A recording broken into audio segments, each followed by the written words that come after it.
नमस्कार, वंदे मातरम। मैं हूं श्यामगिरी। आप देख रहे हैं हमारा चैनल मुद्दा भारत का। मुद्दा भारत का यानी मुद्दा आपका। मुद्दा है महाराष्ट्र की राजनीति का। यह महाराष्ट्र की राजनीति की बात करूं तो यहाँ पर लोकल बॉडी चुनाव यानी कि महानगर पालिका, जिला पंचायत और बाकी छोटे छोटे चुनाव की जो है प्रक्रिया शुरू हो जाएगी।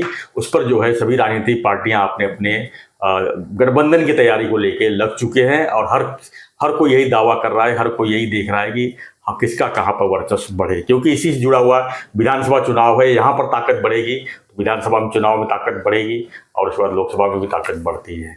यानी लोकल बेस जो जड़ है वो कितना स्ट्रांग हो, हर पार्टी का यही मंशा रहता है। इसी मद्देनजर अभी देवेंद्र फडणवीस जी ने जो है एक जानकारी ये दी है कि पूरे राज्य में जो चुनाव होने वाले हैं उसमें सभी जगहों पर महायुति का गठबंधन नहीं रहेगा।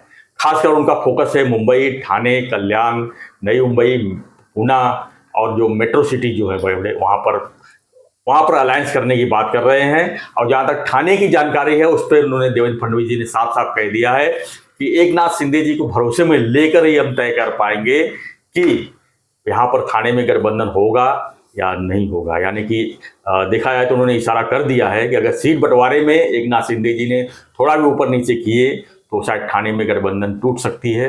और मुंबई में उन्होंने साफ साफ कह दिया कि मुंबई में हम तीनों पक्ष यानी कि अजीत दादा और शिंदे साहब और बीजेपी साथ में अलायंस करके चुनाव लड़ेगी। तो क्या है पूरा माजरा, क्या है पूरा राजनीतिक उद्देश्य, इसी पर हम चर्चा करेंगे। हमारे साथ में है सुभाष काले जी जो राजनीतिक विशेषज्ञ हैं। हम उनसे जानने की कोशिश करेंगे कि जो देवेंद्र फडणवीस जी का ये बयान है वो कितना सही है और कितना मतलब राजनीतिक फायदेमंद है उनके लिए। सर स्वागत है एक बार फिर से। क्या कहेंगे सर, चुनाव प्रक्रिया जो है लोकल बॉडी अगर देखा जाए तो कार्यकर्ताओं का चुनाव है, ऐसे में पार्टी जो है जिस तरह से फडणवीस जी ने डिसीजन लिया है कि कुछ जगहों पर गठबंधन उनका रहेगा जहां पर जरूरत है और जहां पर जरूरत नहीं वहां पर गठबंधन नहीं करेंगे, तो ऐसे में आप क्या मानते हैं? नहीं, जैसे बताया देवेंद्र जी ने क्लियर कट बोल दिया है कि मुंबई में तो हम लोग तीनों सब पार्टी साथ में लड़ेंगे और वो सही है कि मुंबई में गठबंधन होगा, महायुति इलेक्शन लड़ेगी। सवाल सिर्फ इतना है मुंबई में कि महायुति के सामने शरद पवार कांग्रेस की आघाड़ी रहेगी या शरद पवार मनसे और उद्धव ठाकरे का गठबंधन रहेगा या शरद पवार भी इधर जाएंगे या शरद पवार कांग्रेस के साथ जाएंगे। ये इतना ही तय होना है।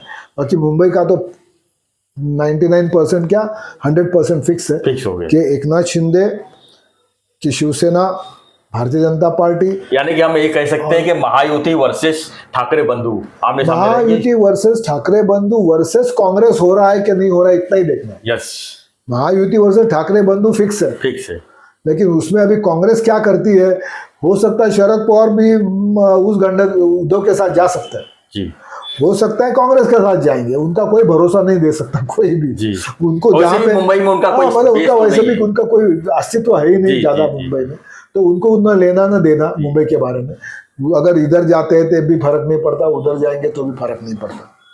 तो ये है हालत मुंबई की जी। लेकिन अभी बीएमआरडी रीजन की हम बात करेंगे तो बीएमआरडी रीजन में काफी बड़ी बड़ी महापालिका है, मीरा भाईंदर है, ठाणा है, भिवंडी है, कल्याण डोंबिवली है, नवी मुंबई है, ये सब बड़ी महापालिकाएं बीएमआरडी रीजन में। और बीएमआरडी रीजन के ऊपर कब्जा, होल्ड, अपनी ताकत दिखाना और आज एकनाथ शिंदे को बहुत ज़रूरी है। वो किसी भी हालत में बीएमआरडी मुंबई छोड़कर जो बाकी के महापालिका है उसमें अपनी ताकत बढ़ाने की कोशिश करेंगे। वो किसी भी हालत में ठाणे में फिर से अपनी सत्ता लाने की कोशिश करेंगे, कल्याण डोंबिवली में भी सत्ता लाने की कोशिश करेंगे, नवी मुंबई में गणेश नाइक को टक्कर देने की कोशिश करेंगे, भाईंदर में नरेंद्र मेहता को टक्कर देना है उनको, वहाँ पे वो कोशिश रहेगी उनकी। तो इसका मतलब ये हुआ कि ठाणे का जो सिचुएशन है, ठाणा का मतलब मैं बोल रहा हूँ ये नवी मुंबई और ये सब बीएमआरडी रीजन का जी।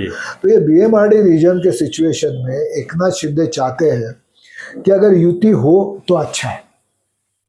इसके दो कारण हैं। एक तो युति हो तो अच्छा है, इसका मतलब क्या, अगर मनसे और ये लोग सब साथ में आते हैं और बीजेपी और शिवसेना अगर साथ में है तो वन साइडेड हो जाएगा। इलेक्शन। अगर एकनाथ शिंदे और बीजेपी हाथ मिलाते हैं तो ये पूरे सबके सब महापालिका में इलेक्शन वन साइडेड हो, one sided, totally one sided जी। लेकिन दूसरा और एक रीजन भी है उनको कि भाई आप इन जगहों पे अलायंस हो, तो अगर ये जगहों पे उनका अलायंस होता है तो एकनाथ शिंदे थोड़ा सुकून मिलेगा उनको, और वो बाहर अपना ध्यान दे बाकी के जो महापालिका और वहां पर ध्यान दे सकते, वहां पर वो ध्यान दे सकेंगे। यहाँ पर उनको कम ध्यान दे के चलेगा, क्योंकि एक तो पिक्चर क्लियर है कि ये सभी महापालिकाओं में शिवसेना और भारतीय जनता पार्टी बहुत ही स्ट्रांग है, और ये दोनों स्ट्रांग एक साथ आते हैं तो बाकी लोगों का पत्ता कटे होने वाला है। तो सवाल, लेकिन प्रॉब्लम सिर्फ क्या है कि गणेश नाइक एकनाथ शिंदे के साथ जाना नहीं चाहते, उधर नरेंद्र मेहता प्रताप सरनाईक के साथ जाना नहीं चाहते, कल्याण डोंबिवली की कम ज़्यादा वही हालत है, ठाणा में भी बीजेपी के नेताओं ने बोल दिया है कि हम अकेला लड़ेंगे। तो इसलिए ये गठबंधन होना जी थोड़ा मुश्किल है। लेकिन दूसरी बात भी है, अगर कार्यकर्ताओं को लड़ना है तो लड़ो, बाद में साथ में बैठना ही है। सब किसी भी हालत में अगर गठबंधन हो, शिवसेना और बीजेपी का युति होती भी है या नहीं भी होती है, सत्ता तो युति के पास जाने वाले, ये तो पक्का है। ये सब महापालिका। इसमें नुकसान किसका होगा अगर गठबंधन नहीं हुआ तो? गठबंधन नहीं होता है तो कार्यकर्ताओं का नुकसान है जी। क्यों? भले वो शिवसेना का हो या बीजेपी का हो, उसको लड़ने को नहीं मिलता है, उसको अपनी ताकत आजमाने का चांस नहीं मिलता है। इसीलिए नुकसान कार्यकर्ता, पार्टी का नुकसान है ही नहीं। गठबंधन हो, पार्टी तो किसी भी हालत में सत्ता बना, पार्टी को तो मालूम है सत्ता आने वाली है, भले तुम अलग लड़ो या साथ में लड़ो, सत्ता फिक्स है।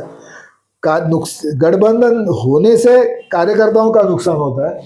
जो इच्छुक रहते हैं, जो पिछले कई सालों से काम करते रहते हैं कार्यकर्ता, उनको लगता है कि भाई मुझे इस बार आजमाना है, हो सकता है मैं चुन के आऊँगा, तो वो उनका सब प्रॉब्लम हो जाता है। दूसरी भी एक मजे की बात रहती है ये हमेशा गठबंधन के बारे में, जो सिटिंग कॉर्पोरेटर्स है, जो नगर सेवक है, उनको हमेशा गठबंधन चाहिए। क्यों? कि उनको मालूम है गठबंधन में तो आराम से सीट निकलने वाली है, उनको टिकट मिलेगा, ज्यादा खर्चा करने की जरूरत नहीं, ज्यादा मेहनत करने की जरूरत नहीं है। लेकिन जब पार्टियां अलग अलग लड़ेगी तो मेहनत भी है, पैसा भी खर्चा करो, कार्यकर्ताओं का संभालो, सब नाटक करना पड़ता है।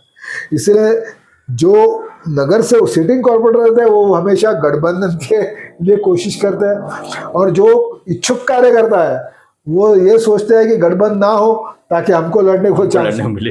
तो ये सब राजनीति है, आगे जाके हम देखेंगे क्या होता है क्या नहीं होता है। लेकिन आज की स्थिति में मेरा अनुमान यह है कि मुंबई में तो 100% महायुति होने वाली है, और बाकी के बीएमआरडी रीजन में जी गठबंधन होना या साथ में इलेक्शन होना मुश्किल, क्योंकि सीट का बंटवारा मुश्किल है। बिल्कुल बिल्कुल मुश्किल है। थैंक यू सर जानकारी के लिए। तो फ्रेंड्स, हमारा चर्चा आज का यही था कि आखिर में देवेंद्र फडणवीस जो कहा है कि मुंबई उनको चाहिए किसी भी हालत में, मुंबई में जो है वो महायुति गठबंधन किसी भी हालत में करना चाहेंगे, और बाकी शहरों में जहाँ जहाँ पर वर्चस्व, जैसे अजित दादा का वर्चस्व पूना में है, शिंदे साहब का वर्चस्व ठाणे में है, तो ऐसे जगहों पर जो है वो देखेंगे कि अगर वहाँ पर अगर उनको अच्छी सीट मिलती है बंटवारे में तो ठीक है, नहीं तो अपना अपना पावर सब दिखाएंगे। लेकिन सवाल यहाँ पे यही उठता है कि आखिर में अब जो है जो लड़ाई है आखिर में किसके साथ किसकी होगी, महाविकास आघाड़ी की होगी या महायुति के साथ, या महायुति का ठाकरे बंधु के साथ में लड़ाई होगी? ये सबसे बड़ा सवाल है। सवाल ये भी है कि मुंबई किसकी होगी, इसकी लड़ाई जो है ठाकरे बंधु और महायुति दोनों तय करेंगे। तो ऐसे में देखा जाए तो मुंबई के लिए पूरी ताकत फडणवीस जी लगाने की कोशिश कर रहे हैं, तीनों पार्टियां एक साथ लड़ेंगी, गठबंधन पूरी तरह से होगा। लेकिन बाकी जगहों पर वो रिस्क लेंगे, इसलिए रिस्क लेना चाहते हैं वहाँ पर जो है उनको बेस है, एक बीजेपी का अच्छा बेस है, शिवसेना का बेस है बाकी लोगों को। तो फ्रेंड्स, आप इस पर आपकी क्या प्रतिक्रिया है हमें कमेंट बॉक्स जरूर लिखिए, और बने रहिए हमारे साथ, देखते रहिए हमारा चैनल मुद्दा भारत का। चैनल को लाइक शेयर और सब्सक्राइब जरूर करें। धन्यवाद सर, धन्यवाद। जय हिंद, जय